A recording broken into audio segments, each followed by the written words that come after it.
Hey, everybody, welcome into the Marvelous Marvel Discussion Arena. I'm your host, Expat, along with my co host, Burley, and we're here to recap and review Marvel Secret Invasion, Episode 5, titled Harvest.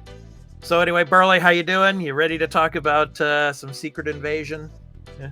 I'm doing good. I'm ready to talk Secret Invasion. Yeah, good stuff. Yeah, so let's go ahead. Before we jump into the slideshow, though, I just want to let all of you viewers know that this, of course, is a spoiler-filled recap and review of Marvel Secret Invasion Episode 5. So if you have not watched the episode yet, please go to Disney Plus and check it out, and then come back and enjoy this recap and review that we're going to do now, because there are going to be spoilers throughout this episode. So it's a spoiler-filled episode, so that's your warning. So with that said, let's go ahead and get into it, Burley. So the first image here, I mean, is the president out or not? I mean, that was the question I had about the very beginning of the episode here, when they're carting him into the emergency area, and then Fury's whispering to him that, it's like the Skrulls, and Rhodey is a Skrull, and and stuff like that. Could he actually hear him? What do you think? What were your thoughts on this? I think he didn't hear him. I think he was out. Fury was just praying, okay, that he's conscious enough, just enough for this to maybe sink in a little bit. But I was like, yeah, no, this is too easy to be like, Rhodey's a Skrull, and as soon as he's done, as soon as he gets out of there, he'll deal with Rhodey. Yeah, and you see those two side cameras there, or those door stops. I mean, they look kind of like door stops, I guess. But anyway, he just puts the chair there, and he's gonna shoot anybody that tries to come near the room. But yeah, so that was interesting. I didn't know, did the president actually, get his message? So anyway, we get to the Skrull compound, New Skrullus. And of course, one of the guys, he's fed up with Gravik, obviously, and Gravik doesn't take too lightly to this, and he gives him a good old Groot. Yeah, he's just gives him a good old Groot, gives him a good old Scorpion. Get over here, takes care of him. Yeah, takes care of him, and that's it for him. So. But of course, now some of his other operatives, they're starting to second guess Gravik and all. And then Gravik obviously calls, I'm going to call him Scrody, because that's what everybody on the internet's calling him now, Scrody. So yeah, he's calling Scrody and saying, change of plans and all. And then I love this part here, Fury's he's got the gun right up to his head, up to his neck here. And then of course, all of the other Skrulls and Scrody. It's talking about how he's already going to, make public the video of him shooting Maria Hill and all. So, I mean, I can't wait to see this version of Rhodey die. Your thoughts? Oh, yeah. When the downfall does happen, it's going to be a glorious downfall. Yeah. And I love that Scrody is just taunting him every which way. And just at first be thank you for saving the president. I got it here. I got it covered here. Yeah. I love that. I mean, I just have to say, Burley, I mean, of all the characters in this entire series, I love Sonya. She is awesome. She comes into her boss's office and she knows he's a Skrull. And then she just pops him in the knee. And then all of the other operatives run in, and it's oh, look at these changes here, and then just to get the information out of him. I just love this. Oh yeah, she's probably honestly the best character in the whole show. Oh yeah. I mean, now she's the head of SIS, because of that. So and then of course we get this guy, this Skrull, obviously he had come in with Gaia at the beginning of the series, and so now he's having second thoughts about Gravik leading them all, and then they actually jump him, and I thought this was pretty stupid, because don't they already know that he's a super Skrull? Yeah, they do know he's a super Skrull. I think at this point they're like, if we don't stop him now, we have no other chance of stopping him.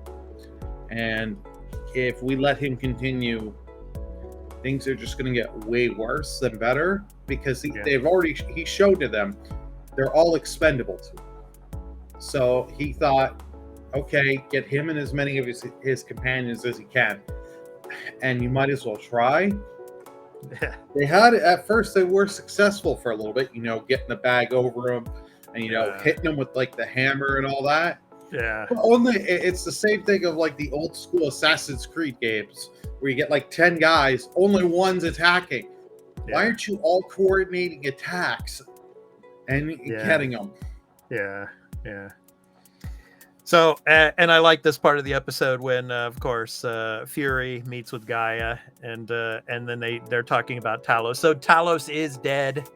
Mm-hmm. So unless they do something in the final episode next week to surprise us, but it seems like he's dead. And of course, they're talking about him, and then Fury tells her that he's going off to Finland, and then she says, "I'll put on a good face."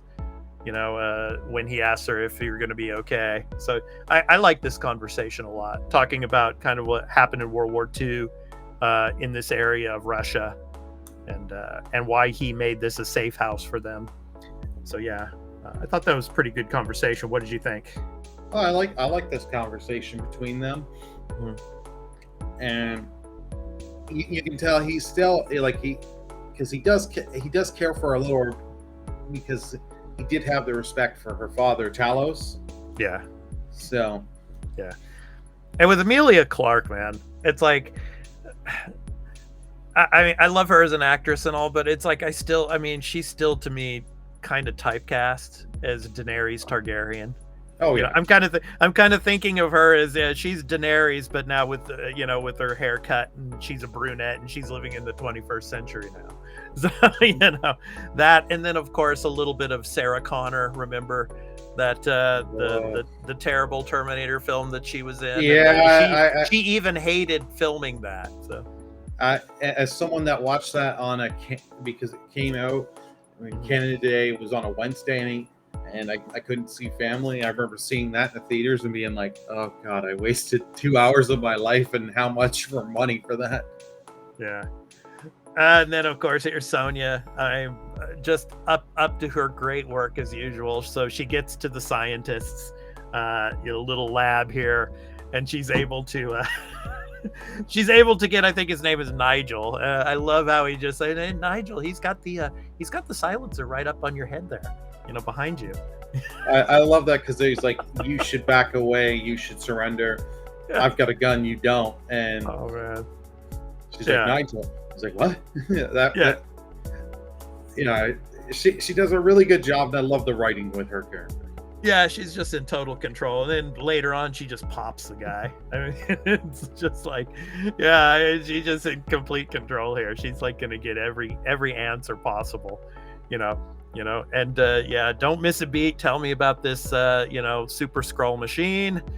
And then, of course, the guys puts the gun to her head, and obviously she's got the gun there as she has her arms folded, and then obviously pops him. She just like, she doesn't hesitate at all. I mean, I just love it. I mean, she's awesome. And then we get to, of course, the scene with Gaia and Talos's body here, and so, of course, she goes to see Fury's wife. And this is where the action begins. I mean, we really start to see some action. Obviously, the back and forth between Gaia and Fury's wife, and then of course, Scrody trying to convince the president. Of course, this new Skrullos, this compound here. We have to take it out, and then of course, the president saying that'll start World War III. What did you think of this back and forth? I like this back and forth. You can tell the president has some doubts, and he's like doing it, and like Rhodey's trying to be like, look, Britain's behind us. They're all good with this, and the rest. Yeah. Once we do this and we show the evidence, NATO's behind us. All of NATO. Right. And he's countering with like, this will start World War III, and Yeah, so that this takes me back to the beginning of the episode again, because it's like, did the president actually hear what Fury was trying to tell him? So maybe he does. If he did, then maybe he's just playing on this and knows that, Rhodey is Scrody, So Well, I think he's more going of just like remembering from the episode prior of Rhodey seemed off to him and having the bourbon on his breath. Yeah. So he's like, maybe Rhodey's not the best person for these judgments right now. Yeah. So anyway, of course, we get Fury here, of course, and he's, talking with, of course, that character there. He was in the Black Widow film, and so then, of course, we get the scene with Gaia, of course, cremating the body of Talos there and putting Talos's wife's ring on the body, and then they have this conversation. And then, obviously, Fury's wife and Gaia get into the shootout here. And yeah, it was pretty intense. I mean, especially the very beginning. It's like it was so like really soft paced and, very quiet as they're talking together. And then just all of a sudden, boom! It's like it kind of made me jump because of that gunshot. It was pretty good. Oh, yeah. And then, of course, then they go to that from the prior image there, they go and get the vests out and stuff with all the weapons and all the ammo and everything. And then they just start taking them out one by one. Your thoughts? I liked it because it just was, they took their time, let the scene kind of breathe, talking, why I made this my home and all this and that, what the requirements were. And then just, she's like, Gravik's going to come for you. And she's like, yeah, I'd rather be at home when he comes and all that. And then boom, it happens. But Priscilla just took into charge. She went knew she had stuff ready to go, get it, and then fight their way out. Yeah. And this image here, it just reminds me of the Sarah Connor film again. So. Yeah. So, but so this was pretty intense, and they got through it. But her house was pretty messed up afterwards, though. But yeah, so they got out of that, and so now it's interesting where Gaia is going, and we'll talk about that towards the end of the episode. But anyway, this is the cool part here. Of course, Fury meets with Sonya again. After Fury gets out of the airport in Finland, of course, he has to use a disguise. That's pretty cool tech, the face, masking his face and all.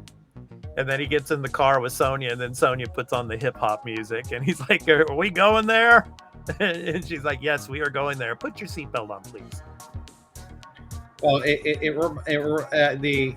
his tech that he uses, if you've seen the Mission Impossible films, you'll know exactly what he does. Yeah. And it really reminded me of Mission Impossible. Now, in this scene here with Gaia and Fury's wife here, now, where do you think she's going? Now, we've had the images before from the trailers of Gaia in a room with a bunch of people like on bunk beds, or just like and all lit up in blue, and they're just lying on these like tables. Do you think that's where she's going in the final episode from the end of this clip here? Yeah, I think that's where she's going, because that's the only other thing from the trailer for the shots that we've seen of her that we haven't seen, unless that was thrown in as a red herring kind of thing. Yeah. Because I'm thinking if she gets in there and she's able to disconnect, say if Rhodey is actually in there, and there's been rumors floating on the internet that Rhodey might possibly has been a Skrull ever since the events of Avengers Endgame. So like afterwards. So it'll be interesting to see, because we did get that Iron Patriot suit. So maybe, she's able to disconnect them and he's able to come to the rescue or something. I don't know. We're going to see next week. But I mean, the thing about this episode, and we see in the images here with, of course, with Sonya and Fury. They're talking about the Avengers, and this is all becoming about the Avengers now. Because what Harvest obviously is, and we see the fake grave here, of course, of Fury. But I mean, basically, Harvest is the blood, supposedly the blood of the Avengers during the Battle of Earth with Thanos. There was some blood from the Avengers left over, and so Gravik was the head of the collectors to collect the DNA. And so that DNA is in a vial, which we're going to see here, and that is the Harvest. So the Harvest Project that Fury is referring to. So, I mean, it's like this whole show is becoming about the Avengers. Your thoughts? Yeah, like it made sense that the Harvest was going to be the Avengers DNA, because that is a thing in Marvel, that has been a thing in Marvel comics from time to time. Now I love that she had brought up the point, why not just call the Avengers? Well, they've done too much, and then they have to throw the thing, Captain Marvel's done too much, because they really got to remind you this is all tied to Captain Marvel. Yeah. It's like, it's still not giving me a good enough reason to bring the event, and like why the Avengers would be called or something like this when World War III is about to start and it's Skrulls everywhere. Like, you should be swallowing your pride. Call Doctor Strange, call some of the others. Like, Doctor Strange could cast a spell, shut Revelius Skrullus, or whatever name give it. That's good, Burley. Yeah. Thank you.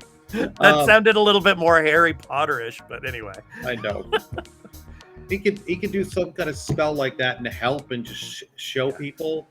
There's stuff they could be doing, but I don't know, because you want to keep it lower budget and not have all these characters in. It's got to be Fury versus Skrulls. Now, my question is this a fake vial? Because he said to Sonya there's several different grave sites around the world. So I'm wondering, and obviously the reason why they're in Finland there is because supposedly this vial is the actual vial, and that he's keeping it from Gravik, keeping it away from him. But maybe this is one of the fake vials. And so obviously at the end of the episode here, of course, he gets his trench coat out. He gets his patch. I mean, like, is what that patch, is it like a technologically advanced patch or something like that? I don't know, but anyway. And then he makes a phone call and he said, "It's let's do this. Let's end this." And then he walks out. So I mean, could that be a fake vial that he's taking? That he's gonna give to Gravik, but Gravik's not gonna have any luck with it. And then of course Fury and whoever is assisting him is going to try to end the invasion. What do you think of the end here? I think it could potentially be a fake vial, or he's going to alter it. He's either going to put some poisons or something into it to it, even when he does hand it over, if they do use it, it screws them. So like he's because he's not going to give over the true stuff, the true sample. Yeah. It's whether or not he edits it or not, or it's not actually the sample, it's tied or whatever. Right. Skrull poison 101. Yeah. Either that, or it could be something that alters the DNA of the Skrulls altogether, where now they can't shapeshift anymore.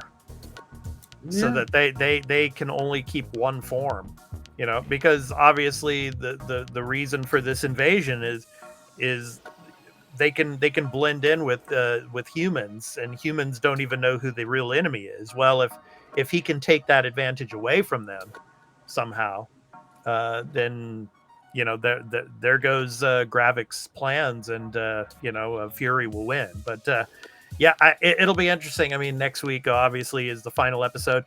I am hoping that it is not 38 minutes long. I mean, this was the second episode that was like 30 plus minutes. I mean, please make it 1 hour. It wasn't actually even 30 minutes, because by the time you get the opening credits and Yeah, end yeah, credits. exactly. It's like 29 minutes and like 52 seconds kind of Yeah. thing. Just, And I it's mean, like, the final really?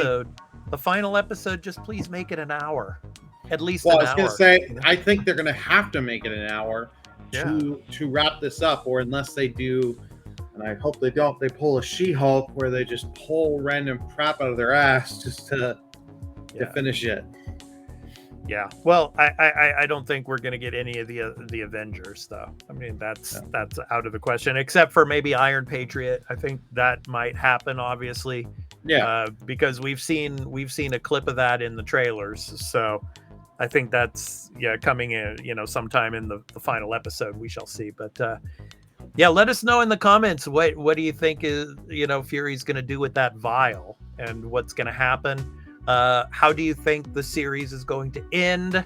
Because obviously we've talked about this before, you and I, Burley, that obviously Fury is going to survive this. He's got massive plot armor because he's in the Marvels.